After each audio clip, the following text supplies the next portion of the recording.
जलन। ममता बहुत ही सीधी और प्यारी लड़की थी। वहीं सुनील एक सरल और आगे बढ़ने की सोच रखने वाला लड़का। सुनील, बेटा सुनील कहाँ है? अरे जरा एक गिलास पानी तो दे दो। हाँ माँ अभी आया। क्या माँ, पानी तेरे सर के पास ही तो रखा है, क्या हो गया है? तबीयत खराब है क्या? अरे नहीं नहीं, वो उठने का मन ही नहीं कर रहा था, तो देखा ही नहीं। वैसे क्या कर रहा है? यहाँ बैठना मेरे पास। माँ पढ़ रहा था। वो कहना नौकरी में तो वक्त नहीं मिलता, अब ऑफिस से घर आकर ही तो वक्त मिलता है। अच्छा ठीक है, पढ़ ले जा बेटा। सुनील पढ़ लिख कर और आगे बढ़ना चाहता था, लेकिन माँ की तबीयत खराब देखकर सोचता है कि शादी ही कर ले। कब तक माँ का ख्याल वो अकेले रख पाएगा? तो एक दिन, माँ ये ममता है, मैंने इससे शादी कर ली है। तुम्हारी तबीयत भी ठीक नहीं रहती, तो मैंने सोचा शादी कर लेता हूँ। घर संभालने वाली और तुम्हें संभालने वाली कोई आ जाएगी तो अच्छा रहेगा। माँ अचानक से सामने बहू देखकर हैरान रह जाती है। बेटा ये क्या बात होती है? न बैंड, न बाजा, न दहेज, न शगुन, ऐसे कैसे बहू आ गई? माँ तू तो जानती है मैं नौकरी के साथ पढ़ाई कर रहा हूँ, तो कहाँ से इतना पैसा बचा पाता कि धूमधाम से शादी करता। वैसे भी माँ लोग तो आकर खाकर निकल जाएंगे, इसलिए बस वैसे ही। माँ जी, मैं आपका ख्याल रखूंगी। वैसे भी ये आगे की पढ़ाई कर रहे हैं, अच्छा कुछ कर गए तो सबके दिन फिर से अच्छे आ जाएंगे। सास को ममता की बात ठीक तो लगती है, लेकिन मन में कहीं ना कहीं लगता है कि कहीं बहू बेटे को लेकर फिर ना हो जाए और फिर तो वो रह जाएगी अकेली। बेटा देख, मेरा जो कुछ भी है वो सुनील ही है, और सुनील का भी अब इस दुनिया में मैं ही हूँ और कोई नहीं। क्या सुनील? बिल्कुल माँ, लेकिन आज से ममता भी मेरे जीवन का अहम हिस्सा है, जैसे तू है। सास को बड़ा बुरा लगता है कि उसकी सल्तनत में कोई और हिस्सेदार कैसे हो सकता है। कैसे कोई और उसके 30 साल की बेटी की जिंदगी में अचानक से आकर बराबर का हिस्सेदार बन सकता है। देख बहू, मैं भले थोड़ा बीमार रहती हूँ, लेकिन इसका मतलब यह नहीं कि घर की चीजों में मेरा कंट्रोल खत्म हो गया है। मैं आज भी इस घर की रानी हूँ, समझी? बेटा सोचता है कि ये माँ को अचानक से क्या हो गया। कल तक जो माँ कहती थी कि जिंदगी का कोई भरोसा नहीं, वो अचानक से जंग के मैदान की झांसी की रानी कैसे बन गई? माँ क्या हो गया? सब ठीक है ना? अचानक कैसी बात कर रही हो? ममता का आज पहला दिन है, स्वागत करो उसका। आसपास के आंटियों को बुलाओ, नई दुल्हन की मुंह दिखाए करवाओ। खैर, सास होने का फर्ज निभाती है और बाद में एक सहेली के साथ बाहर निकल जाती है। क्यों नहीं बताया नहीं कि बेटे का ब्याह कर रही हो? वैसे तो सारा दिन हम ही में घुसी रहती हो। अरे मुझे भी तभी पता चला, क्यों अचानक सर पर लेकर आ गया। कहता है बहू है माँ तुम्हारी। अब इसको भी इतना ही मैं प्यार करता हूँ जितना तुझे करता हूँ। लो जी, ये क्या बात होगी? क्यों इतना प्यार करता है? अरे माँ का प्यार तो ज्यादा होता है। अब उसको तो कोई दूसरा पति मिल सकता है, लेकिन तुम ही बताओ, क्या माँ की ममता किसी और की हो सकती है? ना जी ना, बेटे को समझाओ ये बात। अरे क्या समझाऊं, मुझे तो खुद ही समझ में नहीं आ रहा कि क्या हो रहा है। जो बेटा कल तक माँ माँ करता था, अचानक से बीवी बीवी का राग आलाप रहा है। देखा, उसकी बीवी ना सुंदर और जवान है। सुंदरता के आगे तो एक से एक नहीं टिके, तो तेरा बेटा किस खेत की मूली है? सास को भी समझ में आ जाता है कि बहू की सुंदरता के आगे माँ का प्यार किसी काम का नहीं।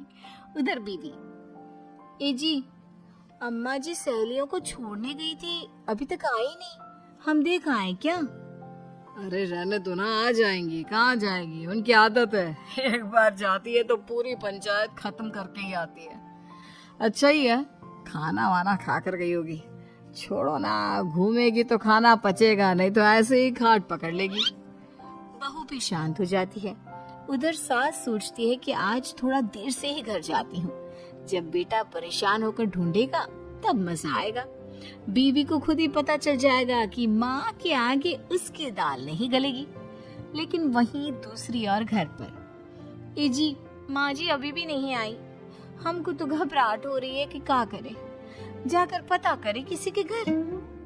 अच्छा, कहाँ जाओगी ये भी बता दो। पहला दिन है तुम्हारा इस घर में और एक ही दिन में मोहल्ला छानोगी क्या? हाँ, तो आप भी तो नहीं जा रहे हैं ना, हमको फिक्र हो रही है। अरे यार, ये रोज का है अम्मा का, खाओ और सो जाओ। बस फिर क्या था।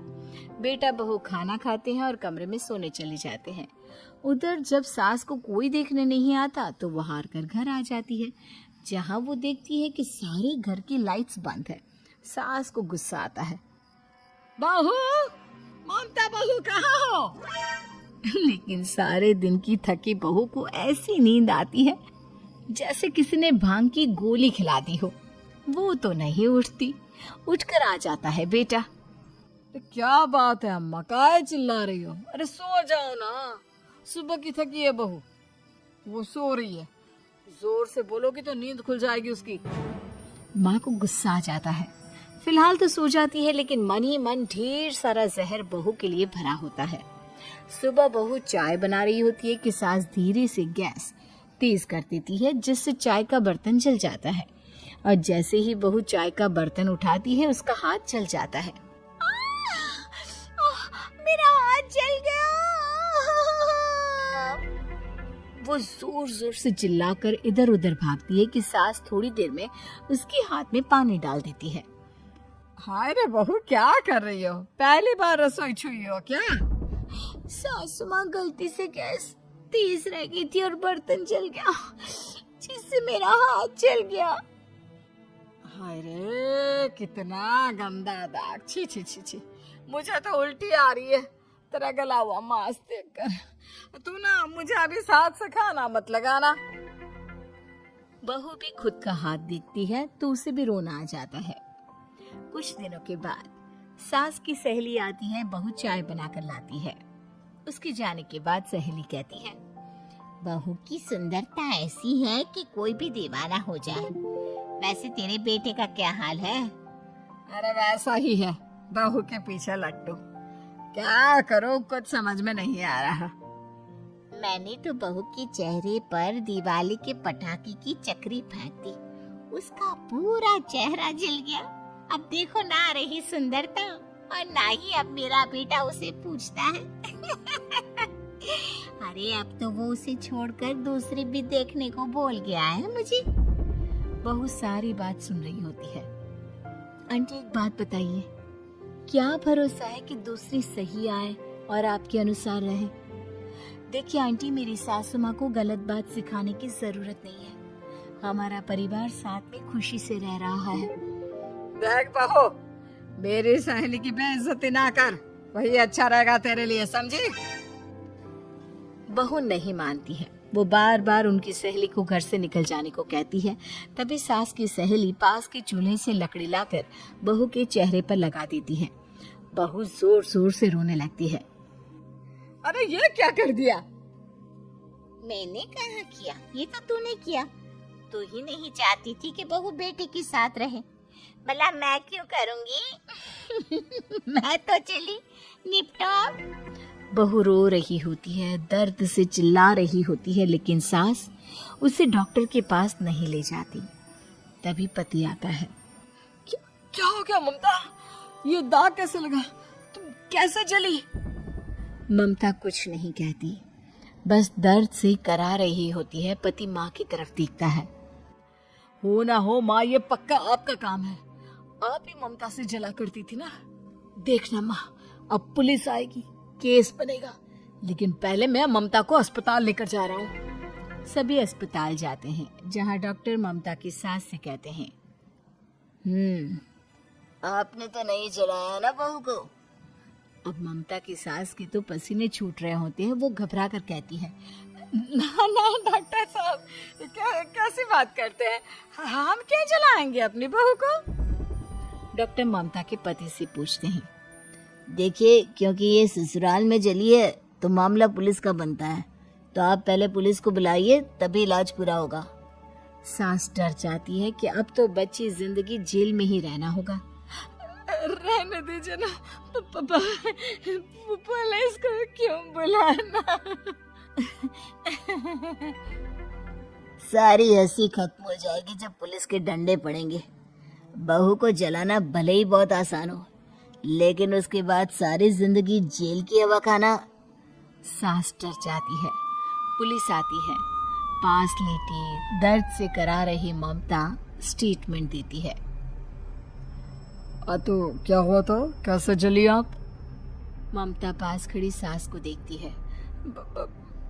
बेटी बताओ, कैसे जल गई तुम? ओए, काका किरण वाली शाहरुख, चुप, बिल्कुल चुप। सास चुप। सभी इंतजार करते हैं कि ममता क्या बोलेगी। जी मैं खाना बना रही थी, लकड़ी उड़कर मेरे ऊपर गिर गई और मैं जल गई। सास बहू की बात सुनकर रोने लगती है। देखा माँ, कितनी समझदार है ममता। ये चाहती तो, हाँ बेटा, ये चाहती तो मैं आज जेल में होती। मुझे माफ कर दे, मैं आगे से अभी कभी ऐसा नहीं करूंगी। बहू के साथ मिलकर रहूंगी, मुझे माफ कर दे।